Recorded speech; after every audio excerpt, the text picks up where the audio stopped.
Bom dia a todos. Meu nome é Lígia, eu sou bióloga, sou mestre em biologia vegetal, doutoranda e também atuo como consultora ambiental. Gostaria de agradecer o convite da organização da Segunda Semana da Árvore para palestrar nesse evento, né? Eu tenho um prazer muito grande de estar aqui falando sobre botânica, que é o assunto que eu amo, que eu sempre estudei desde o começo da minha graduação. Então vamos começar, né? Vou apresentar a palestra Botânica da semente até a árvore. Bom, primeiramente eu gostaria de começar essa conversa, né, com vocês, falando um pouco sobre a importância da botânica. E dentre a principal importância é a questão da alimentação humana, né? Os vegetais, verduras, legumes, raízes como batata doce, inhame, cará, eles têm uma importância nutricional muito grande para o nosso organismo, né? A base da nossa alimentação é através das plantas. Desde os primórdios, né? É, além da alimentação, né, que é sem dúvida uma das mais importantes funções das plantas, mas não é a única, né? Desde os primórdios, as plantas estão no meio dos seres humanos, né? Eles as utilizam para fazer suas casas, móveis, né? Também de madeira. As plantas fornecem vários insumos, né, para os seres humanos, como papel e é, vestimentas também, né, que são feitas à base de fibras naturais vindas das plantas. Os animais, para aqueles que comem carne, né, eu sei que existem os vegetarianos, mas os animais, né, que nós nos alimentamos, como bovinos, né, porcos, frango, a base da alimentação deles também são plantas.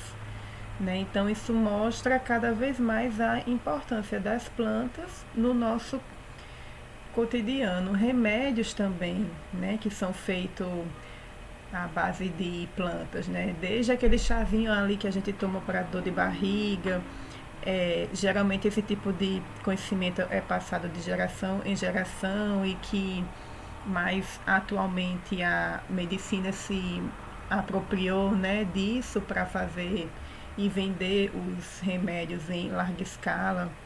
A questão cultural também, né, que a gente vê que as plantas não servem só para a nossa sobrevivência, mas também para a nossa expressão artística e cultural, né?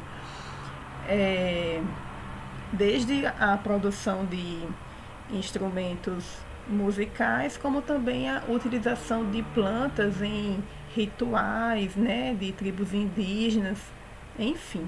Então são diversos setores que as plantas estão presentes na sociedade humana. Aqui eu queria chamar a atenção para essa árvore. Quem é que conhece ela? Essa aqui é o pau-brasil, né, minha gente?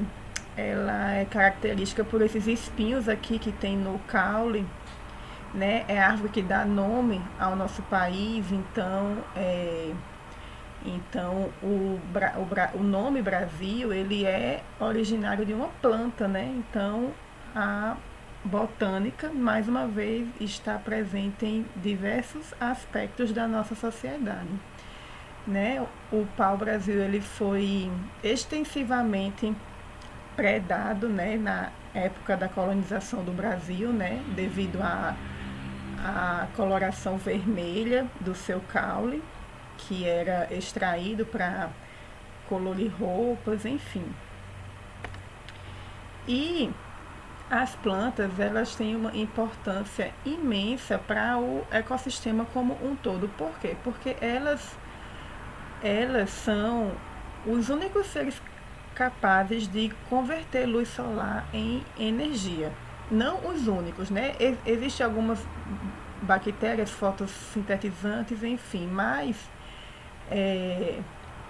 mas é um dos únicos seres que são capazes de converter a luz solar em energia. Elas absorvem a luz solar, absorvem gás carbônico da atmosfera e convertem essas substâncias em oxigênio e em glicose. Glicose esta que ela vai utilizar para a sua própria alimentação, né? Elas são seres autotróficos que produzem seu próprio alimento e com isso são a base da cadeia alimentar. Elas vão produzir essa glicose e servir de alimento para os outros seres vivos, né, que existem no ecossistema. Bom, as plantas e as florestas como um todo, elas são essenciais para os serviços ecossistêmicos. Mas o que seriam serviços ecossistêmicos? São serviços que são oferecidos pela floresta, eles são de graça, a gente não paga nada. E esses serviços, eles garantem a nossa sobrevivência. São serviços como provisão de ar puro, de água, regulação climática, fonte de alimentos também. Então, uma floresta, ela existe para,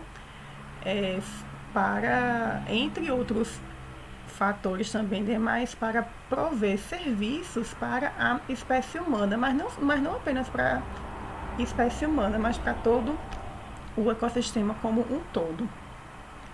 Então, né, a formação dos solos é devido em grande parte às árvores, porque a serrapilheira que cai, as folhas que caem das árvores que vão formando a camada orgânica do solo. Então, é um processo de formação do solo.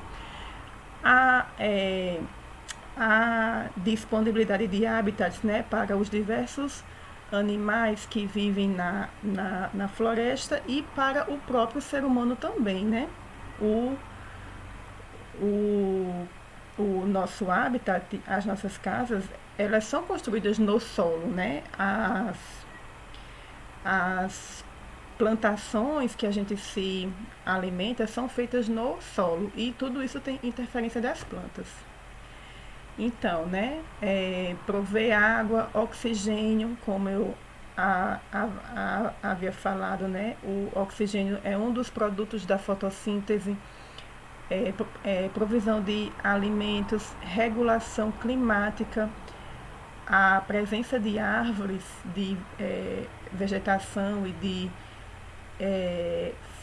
de floresta promove uma amenização da temperatura. Então, existe uma regulação climática, né? Purificação da água também. Quem nunca viu aquele leito de rio todo desmatado e a água que corre nele é barrenta, né? Já quando a gente tem vegetação, a água que corre nele é mais límpida, é mais transparente e cristalina, né? Então, tudo isso são serviços ecossistêmicos que são oferecidos quando as árvores estão presentes, quando as florestas não são desmatadas. E também todo mundo gosta de passear em um lugar arborizado, andar em meio à natureza, em meio às árvores. Então, elas têm esse papel, né? Tem esse tipo de serviço que elas oferecem, que tem relação com a estética cultural, recreacional e educacional também. Então, diante de toda essa importância, né, que eu falei, a gente pode se perguntar por que estudar botânica. E eu já respondi, porque as plantas estão muito presentes no nosso cotidiano, a gente depende muito delas e nós precisamos conhecê-las, conhecer sua diversidade, conhecer suas funções para podermos preservá-las, né? E a gente pode estudar botânica sobre diferentes aspectos, né? Ecologia, né? Eu acabei de falar alguns aspectos ecológicos das plantas, anatomia, né? Onde você vai estudar os tecidos das plantas, xilema, floema, quais os tipos de célula. Você vai estudar anatomicamente as partes das plantas para saber de que tipo de células e de que tipo de tecidos ela é composta. Morfologia, que aí você vai estudar mais assim as partes da semente, do fruto, da flor, né? mais a parte morfológica de forma. Fisiologia, para entender quais os processos químicos que ocorrem na planta, né? Desde a sua germinação até o seu crescimento e a sua reprodução. Etnobotânica, que é a relação das plantas com os seres humanos, né? Quais os usos que os seres humanos fazem das plantas, quais as plantas que são usadas para fins medicinais. E por fim, a sistemática, né, que é a ciência que estuda a classificação das plantas. Eu vou falar sobre cada um desses aspectos. Bom, as sementes, elas servem para quê?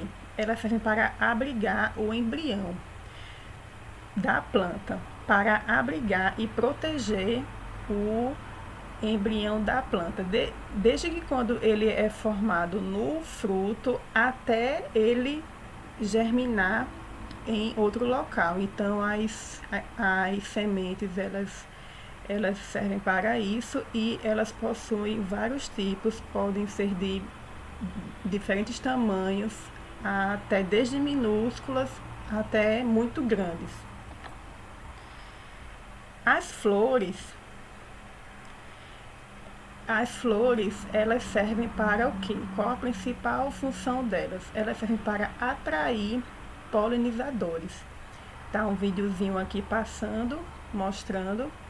Elas servem para atrair polinizadores até o grão de pólen, para que esse grão de pólen seja transportado até uma outra flor e ocorra a fecundação. Aqui a moça está mostrando as sépalas, que é essa partezinha verde, né? As sépalas que formam o cálice e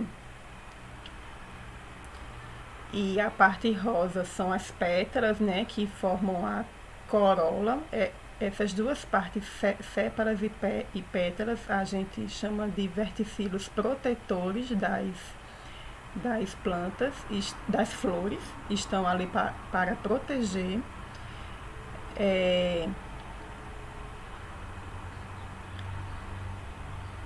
As pétalas são de cores chamativas, geralmente, né, que é para atrair polinizadores, para a sua cor chamativa. Aí ela está mostrando os estames, essa partezinha amarela, que é onde está o grão de pólen, o tubo polínico, esse tubozinho que é onde o pólen vai passar, e aí em cima são os estigmas, que é a parte feminina da flor que se liga ao ovário. Essa flor de hibisco, ela é muito didática para a gente compreender quais as partes da flor. Então aqui está separado as sépalas, as pétalas, e aqui o tubo polínico com o ovário. Esse ovário aqui, vocês estão conseguindo perceber ou lembrar? Quem nunca brincou de narizinho com essa parte da flor? Quem nunca colocou no nariz? Eu brinquei muito disso, criança. Então, aquela partezinha que a gente colocava no nariz é o ovário da flor. Nela estão contidos os óvulos dentro. E esse ovário, ele quando for fecundado por um grão de pólen, ele vai se desenvolver e formar um fruto. Bom, o fruto, qual a função dele? Ele serve para proteger e revestir a semente. O fruto, ele vai ser formado para atrair um dispersor, não mais um polinizador, um dispersor agora, que vai comer aquele fruto e vai dispersar a semente que tem dentro dele. Então o fruto ele vai revestir e proteger a semente, vai garantir a propagação e a perpetuação das espécies. E com base nisso a gente pode falar um pouco sobre as síndromes de dispersão, que podem ser anemocóricas, aqui o dente de leão, né, conhecido, aqui os frutos saindo, né, com a dispersão pelo vento. Essas sementes, elas têm uma ala, são chamadas de sementes aladas. Essa aqui é a semente do cumaru, a Amburana cearensis. Então, elas têm essa ala que vai possibilitar que elas sejam dispersas pelo vento. E hidrocoria, que é pela água, a gente tem, né, o conhecido coqueiro, que o coco ele tem essa habilidade de ser disperso pela água. Inclusive, é conhecido que os coqueiros que habitavam ali a costa da África, o coco foi disperso pelo Oceano Atlântico até chegar na costa aqui a América do Sul e germinar os coqueiros aqui na região. Zoocoria. Dispersão ocorrida por animais. Os pássaros é um dos principais grupos faunísticos que atuam nessa dispersão por zoocoria, né? Os frutos, eles são docinhos, coloridos, eles são atraídos pelos pássaros e eles viabilizam a sua dispersão. Anatomia, né? A gente tem aqui o corte de uma folha e o corte de um caule, de uma monocotiledônia, que tem esses feixes vasculares dispersos, né, bagunçados, e o caule de uma eudicotiledônia, que tem os feixes organizados em um cilindro, ao redor do cilindro central. Então, as plantas, elas têm diferenças anatômicas e as plantas, elas podem se adaptar a diferentes ambientes. A gente vê que tem plantas que existem na caatinga, em ambientes secos, como a caatinga, desertos, e em ambientes úmidos, como os igapós lá da Amazônia. E a sobrevivência das plantas nesses diferentes tipos de ambiente, em grande parte, é devido às adaptações anatômicas que essas plantas têm. Na fisiologia, a gente estuda os processos de transformação das plantas, né, o seu metabolismo, desenvolvimento, movimento, porque as plantas elas germinam e crescem sempre em direção aonde há luz, elas sempre vão em busca de luz, aspectos da sua reprodução também. E na sistemática a gente estuda e tenta compreender a classificação das plantas. Os sistematas, taxonomistas, eles estudam a biodiversidade das plantas e classificam elas em espécie, gênero, família, certo? Aqui no Brasil é conhecido cerca de 46 mil espécies e cerca de 250 espécies novas são descobertas a cada ano. E para compreender melhor essa diversidade, os taxonomistas eles catalogam as plantas em herbários, né? Então, herbários são grandes coleções biológicas de plantas, onde as plantas são organizadas dessa maneira aqui, em uma cartolina branca, com as informações, as partes delas são coladas, né, para que o pesquisador ele venha e ele consiga estudar essas plantas, né? Então, com isso, pessoal, eu queria deixar uma mensagem final assim, né, que a botânica ela é muito importante, né, que as plantas elas são muito importantes para os seres humanos e para o ecossistema como um todo também, né, que a botânica ela deve ser ensinada nas escolas, né, deve existir sempre formação de pesquisadores para que esse ensino ele seja propagado, porque as plantas são muito importantes, né, para a sociedade humana e a gente precisa conhecer para poder preservar, né, já que elas têm essa importância tão grande. E eu deixo aqui meu muito obrigada novamente a AMA BP pelo convite, por eu estar aqui participando, e me coloco à disposição de vocês, se vocês quiserem tirar alguma dúvida, fazer algum comentário, pode ficar à vontade, e muito obrigada.